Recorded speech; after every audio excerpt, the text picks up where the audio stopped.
If it happens, Bud Crawford, oh, absolutely. We'll be there, Stephen A. We'll see Bud Crawford and Canelo. And I want to see that fight. But I would rather see him fight Benavidez. I agree with you. Landing punches, like just the whole stat. Crawford is leading.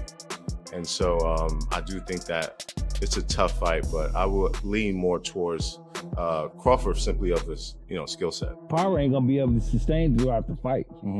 Watch. Shannon Sharpe did not hold back when warning Canelo Alvarez about the risks of facing Terence Crawford.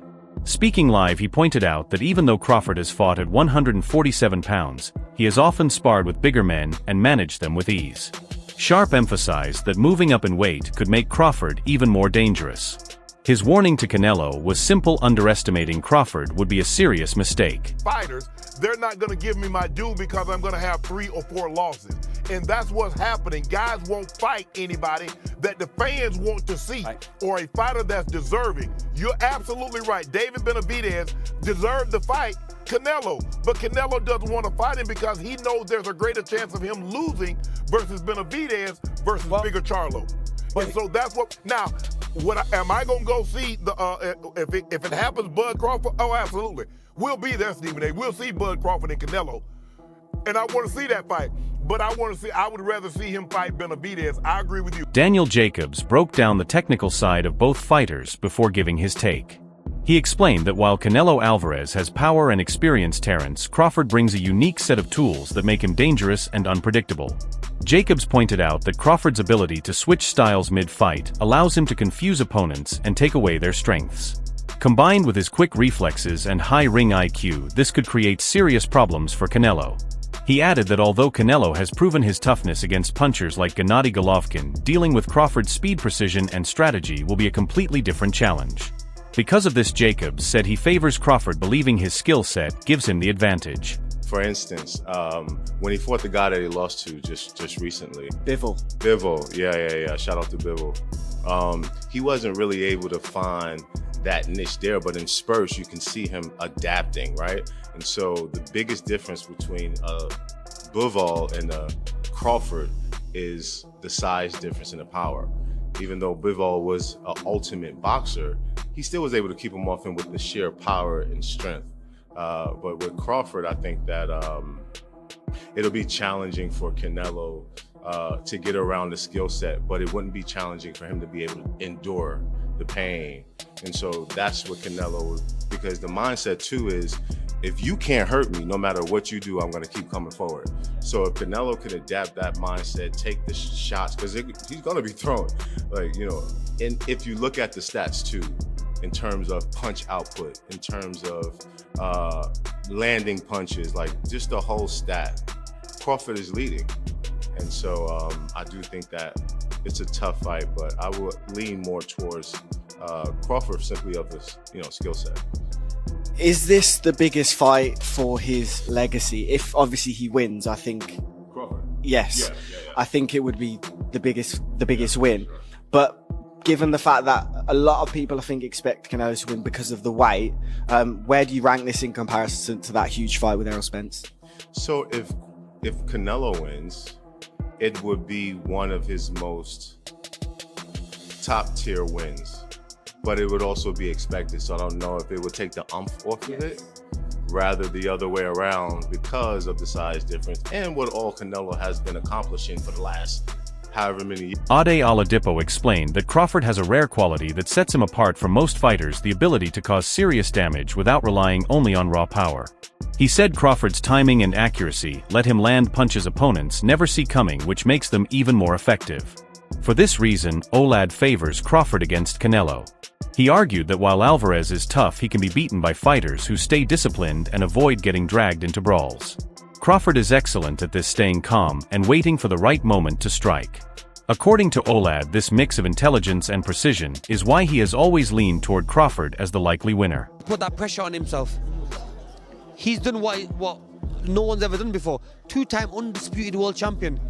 So why not just enjoy? But obviously you want to go for that next challenge. Now for him, he wants to go for that Canelo. I would advise him not to go for that. But if he's the man and he knows how good he is himself. So I can't really say to him that do this or do that. So really, He believes in his skills. He feels He believes in his skill. We can't answer for him. We let him go and do it. You know what I'm saying? And we all might be wrong. He might be even stronger than Canelo. He might pack the weight on well that he might do really well in there. So look, You fought them both. Like, what are the differences between them? Obviously, it's way. Canelo's strong and he's easily hit. Very easily hit, very easily. Compared to when I fought against Crawford, I couldn't even hit clean. So really, that's the difference. And they both hit hard. Because and you can see the strength. You know, when I was fighting against Crawford, I didn't think Crawford was that strong, but when he kind of moved me around a little bit, he is very strong as well. So look, yeah, but why does he need to give that much weight? He's pound for pound #1 in the world. Why does he have to go up and fight Canelo? I don't prove anything. Canelo would say payday, but Crawford wants to be 3-time undisputed, and if he does that, oh my goodness! I mean, that'd be unreal. But look, if he believes in himself, yes, go for it. But don't do it if he's got second thoughts. If he's got second thoughts, don't do it. If he has to be 100% confident, and listen, I'll even go and help him for that if I have to. You know what I mean? Because look, I love Crawford. I think he's a lovely guy. Because I got to know him when I trained with him away from the boxing ring, away from boxing, and the guy's he's a diamond. You know what I mean? So if I can help him in any way, I'd love to do that. But look, but if I was him, just enjoy what you've got now, and don't take no risks. I think you just got to watch the Bivol blueprint, the in and out. I mean, a lot of fighters getting stick now for being runners, Tom and Jerry and whatnot. But stick to what you're good at. So. Boozy Ennis praised Crawford's efficiency in the ring, noting that every punch he throws serves a clear purpose. Unlike many fighters who waste energy with unnecessary shots, Crawford carefully decides when and how to strike. Ennis said this discipline shows Crawford's high boxing IQ, helping him maximize accuracy and impact. By conserving energy and picking the right moments, Crawford also limits opponents' chances to counter. This approach makes him especially dangerous in long fights as he keeps his stamina while slowly breaking opponents down. Ennis believes this level of control and precision will be crucial against Canelo, where even the smallest edge matters against such an experienced fighter. People don't understand. He can box and he's smart.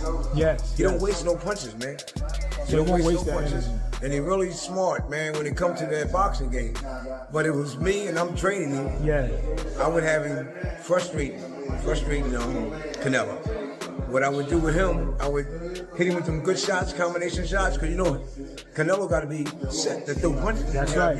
That's right. You know what I mean? If Crawford boxing move, he don't like nobody to boxing move, and that's what I think Crawford is going to do. Diego Pacheco offered a balanced take by outlining how both fighters could win.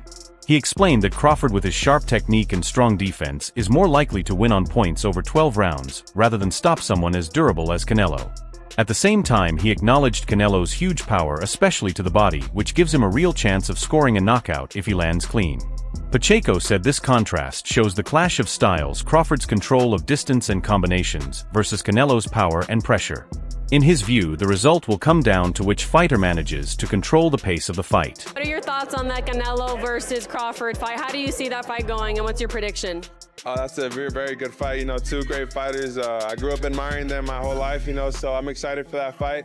I think Crawford is a hell of a fighter. You know, if it goes the distance, he might be able to get that decision win.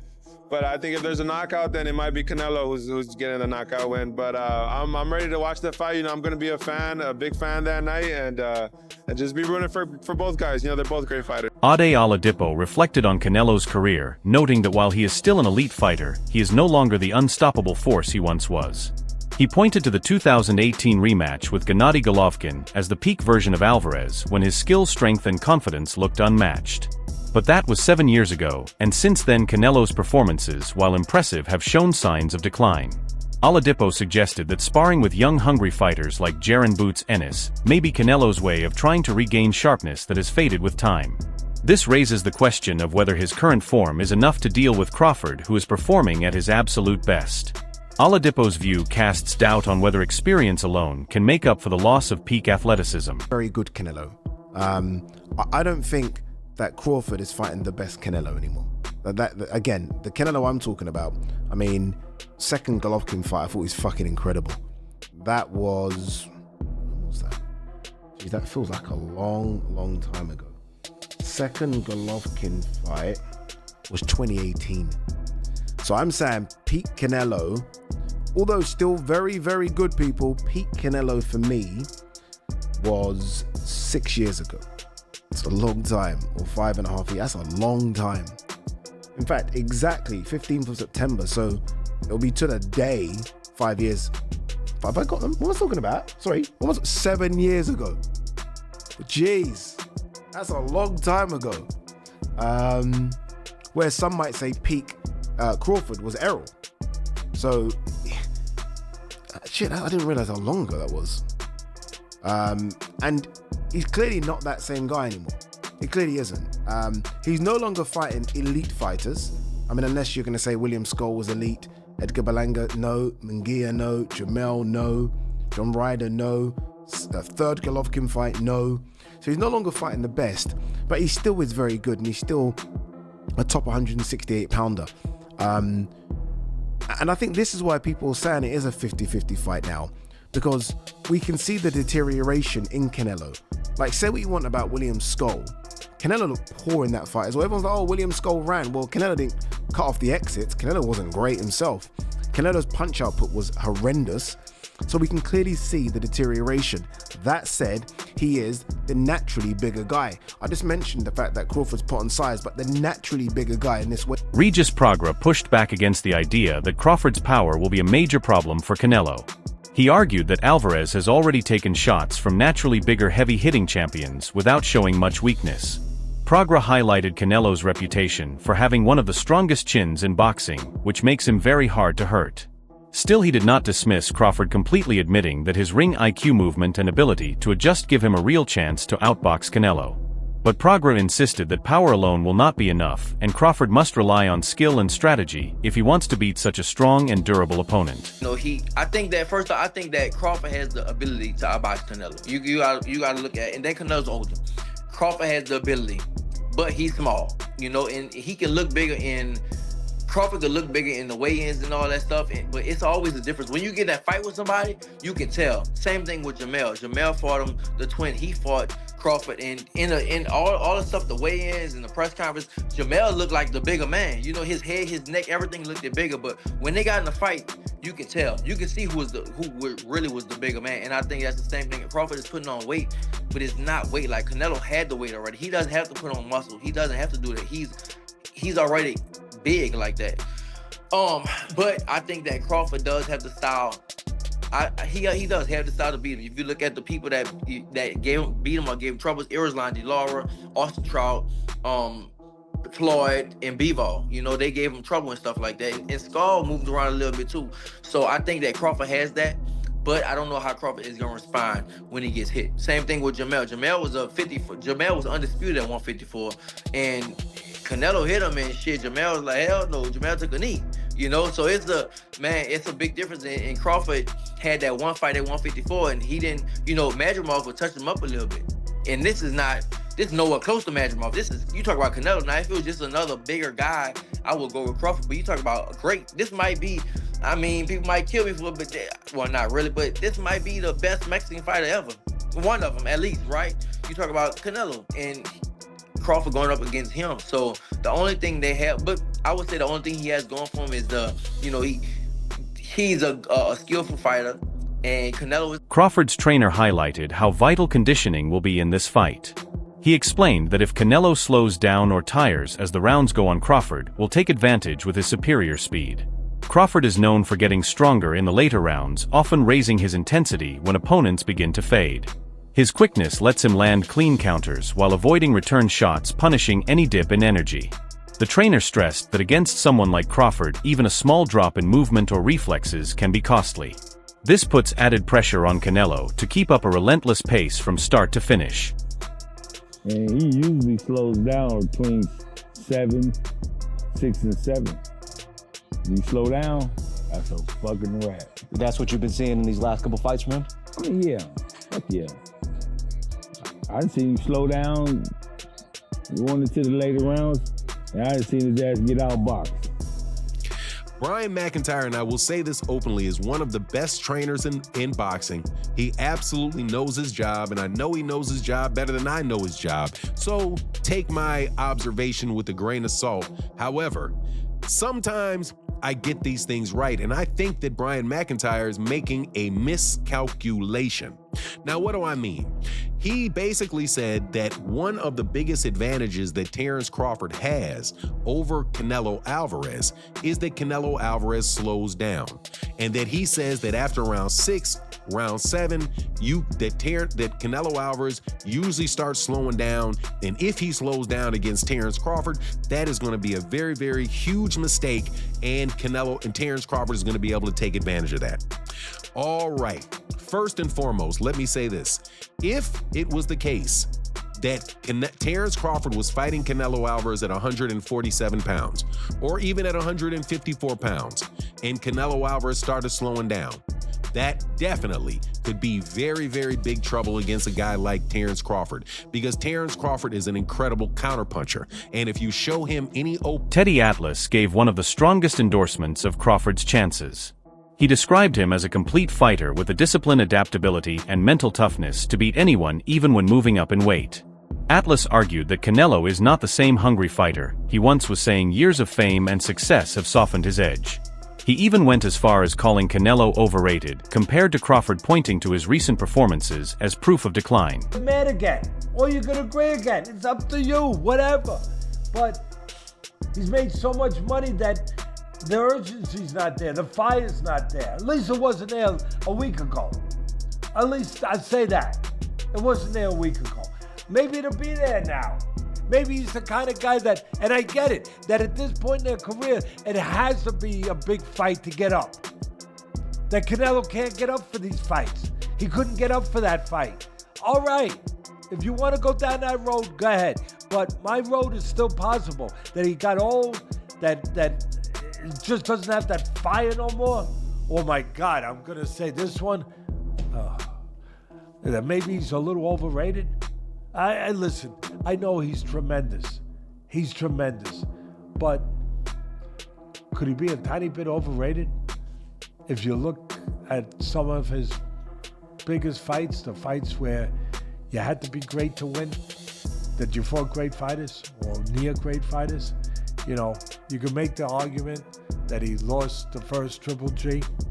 Jose Vargas Jr. offered an insider's view after sparring with Crawford himself.